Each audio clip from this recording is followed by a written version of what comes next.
जय श्री कृष्णा। सबसे पहले ये जानते हैं कि एकादशी का व्रत इतना महत्वपूर्ण क्यों है। व्रतों में सबसे अधिक महत्वपूर्ण व्रत एकादशी का माना जाता है। एकादशी का नियमित व्रत रखने से मन की चंचलता समाप्त होती है, धन और आरोग्य की प्राप्ति होती है। पुत्रदा एकादशी संतान संबंधी समस्याओं के निवारण के लिए हमें इस व्रत को करना चाहिए। सावन की पुत्रदा एकादशी भी बहुत महत्वपूर्ण है। इस व्रत को करने से संतान संबंधी सभी समस्याओं का निवारण हो जाता है। इस दिन श्री कृष्णा जी की पूजा करें। पति पत्नी एक साथ विधि के अनुसार पूजा करें और संतान गोपाल मंत्र का जाप करें। मंत्र इस प्रकार हैं: ओम क्लीम देवकी सुत गोविंद वासुदेव जगतपते देहि में तनम कृष्ण त्वामहम शरणम गता। इस मंत्र का जाप करें।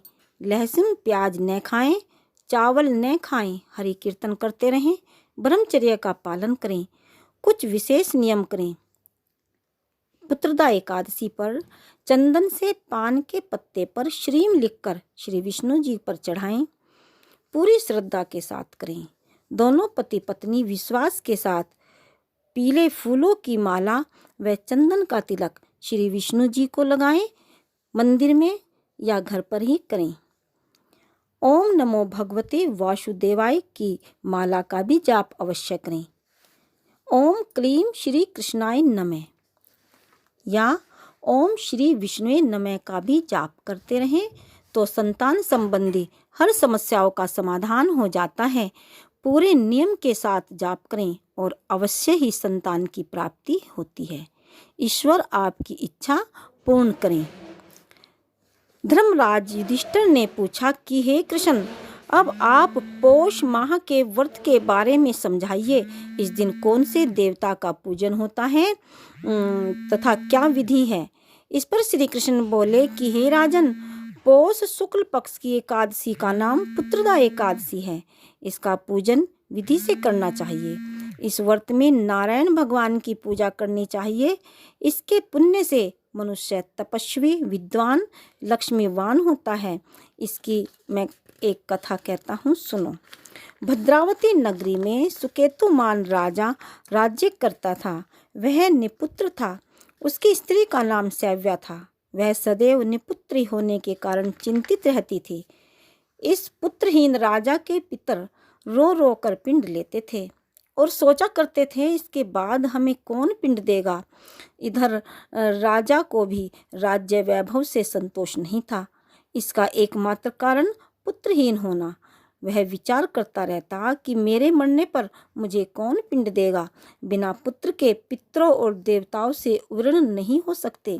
जिस घर में पुत्र न हो वहाँ सदैव अंधेरा रहता है। इसलिए मुझे पुत्र की उत्पत्ति के लिए प्रयत्न करना चाहिए।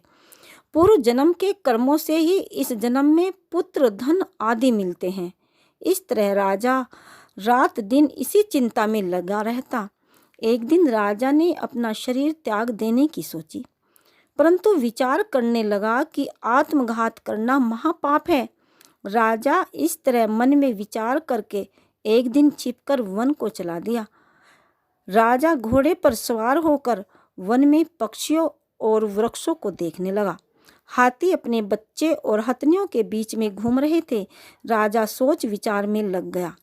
राजा प्यास के कारण बहुत बेचैन होने लगा और पानी की तलाश में आगे बढ़ा। कुछ ही आगे जाने पर उसे एक सरोवर मिला। उस सरोवर के चारों तरफ मुनियों के आश्रम बने थे। उस समय राजा के दाहिने अंग फड़कने लगे। राजा मन में प्रसन्न होकर सरोवर के किनारे बैठे हुए मुनियों को देखकर घोड़े से उतरा और दंडवत करके सन्मुख बैठ गया। राजा को देखकर मुनीश्वर बोले, हे राजन, हम तुमसे बहुत प्रसन्न हैं। तुम इस जगह कैसे आए हो, सो कहो। इस पर राजा ने उनसे पूछा, हे मुनीश्वरों, आप कौन हैं और किस लिए यहाँ है, सो कहो।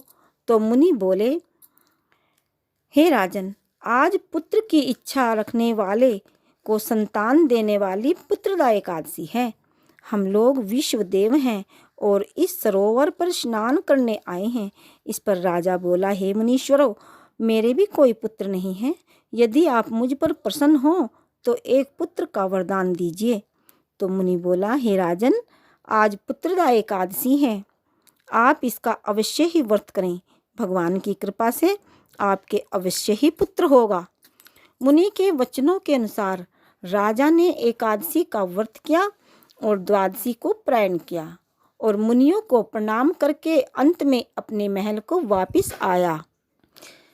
अंत में रानी ने गर्भ धारण किया और 9 महीने के पश्चात उसके एक पुत्र रतन पैदा हुआ। वह राजकुमार अंत में अत्यंत वीर, धनवान, यशस्वी और प्रजापालक हुआ। श्री कृष्ण भगवान बोले, हे राजन, पुत्र प्राप्ति के लिए पुत्रदा एकादशी का व्रत करना चाहिए। जो मनुष्य इसका महत्तम श्रवण व पठन करते हैं उनको स्वर्ग मिलता है।